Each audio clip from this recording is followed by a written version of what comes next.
Olá, pessoal! Estamos aqui hoje mais uma vez para refletirmos juntos a nossa liturgia do dia, tá certo?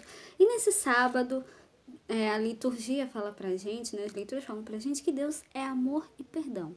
Então, confiantes nessa verdade, que nós possamos celebrar com alegria a bondade do nosso Deus. Então, a primeira leitura está em Efésios capítulo 4, versículos 7 a 16. Efésios capítulo 4, versículos 7 a 16. Mas a graça foi dada a cada um de nós segundo a medida do dom de Cristo. Pelo que diz, subindo no alto, levou cativo o cativeiro e deu dons aos homens. Ora, isto ele subiu, que é senão que também antes tinha descido às partes mais baixas da terra. Aquele que desceu é também o mesmo que subiu acima de todos os céus para cumprir todas as coisas. E ele mesmo deu uns para apóstolos, e outros para profetas, e outros para evangelistas, e outros para pastores e doutores, querendo o aperfeiçoamento dos santos para a obra do ministério, para a edificação do corpo de Cristo, até que todos cheguemos à unidade da fé e ao conhecimento do Filho de Deus, a varão perfeito, à medida da estatura completa de Cristo, para que não sejamos mais meninos inconstantes, levados em roda por todo o vento de doutrina, pelo engano dos homens, que com astúcia enganam fraudulosamente.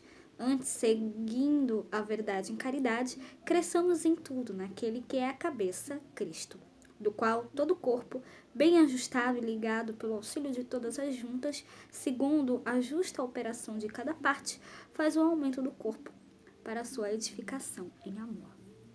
Então, essa primeira leitura mostra pra gente, também sobre a unidade da fé, a continuação da primeira leitura de sexta-feira, né? Que aqui ele fala, Cristo é a cabeça,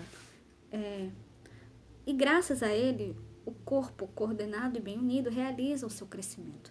Então, Cristo é a cabeça da igreja. Então, que a gente possa realmente sempre, cada vez mais, nos colocar a serviço de Deus e a serviço dos nossos irmãos também, né? Sempre fazendo a vontade de Deus na nossa vida, né?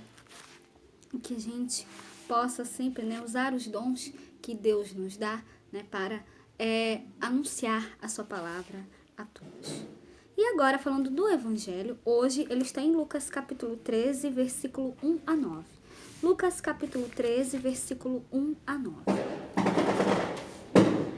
Naquele tempo, vieram algumas pessoas trazendo notícias a Jesus a respeito dos galileus que Pilatos tinha matado, misturando seu sangue com os dos sacrifícios que ofereciam.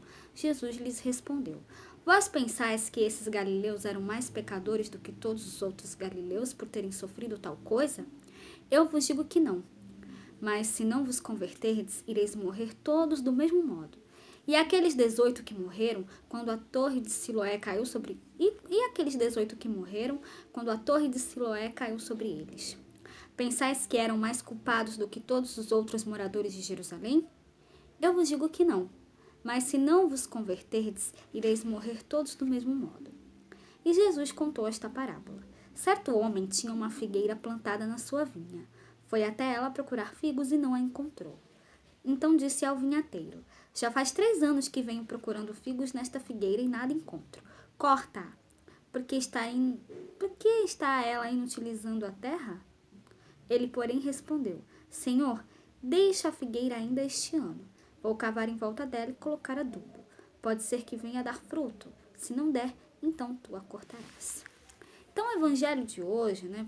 Jesus fala pra gente o seguinte, mas se não vos converterdes, ireis morrer todos do mesmo modo. Jesus repete por 2 vezes essa afirmação, para advertir que a maior catástrofe para um ser humano, né, é morrer no pecado, distante de Deus. Jesus não interpreta a morte dos galileus assassinados por Pilatos ou a morte dos que foram vitimados pela queda da torre de Siloé como se fosse o resultado matemático e lógico da equação pecado igual a morte, como se Deus ou o destino os tivessem castigado. Esse pensamento é próprio de quem concebe Deus como um rigoroso retribuidor. Por isso, na sua infinita bondade, Deus é como o Senhor da figueira, que muito embora não nos veja produzindo frutos de justiça e bondade, ainda assim, misericordiosamente, nos dá uma nova oportunidade de recomeço, de conversão. Então, o Deus Pai anunciado por Jesus sempre espera a nossa conversão, a nossa mudança de comportamentos e atitudes. Então, o Senhor da figueira, que somos nós, espera os nossos frutos, os figos da justiça e da solidariedade, tá certo? Então, era isso que eu tinha para falar para vocês hoje. Muito obrigada a todos por curtirem, por comentarem. Aqueles que só assistem mesmo, também agradeço. Espero que vocês tenham gostado dessa reflexão de hoje. Espero encontrá-los todos aqui domingo, se Deus quiser, para continuarmos refletindo cada vez mais as leituras da Sagrada Escritura. Então, muito obrigada a todos e até a próxima, se Deus quiser.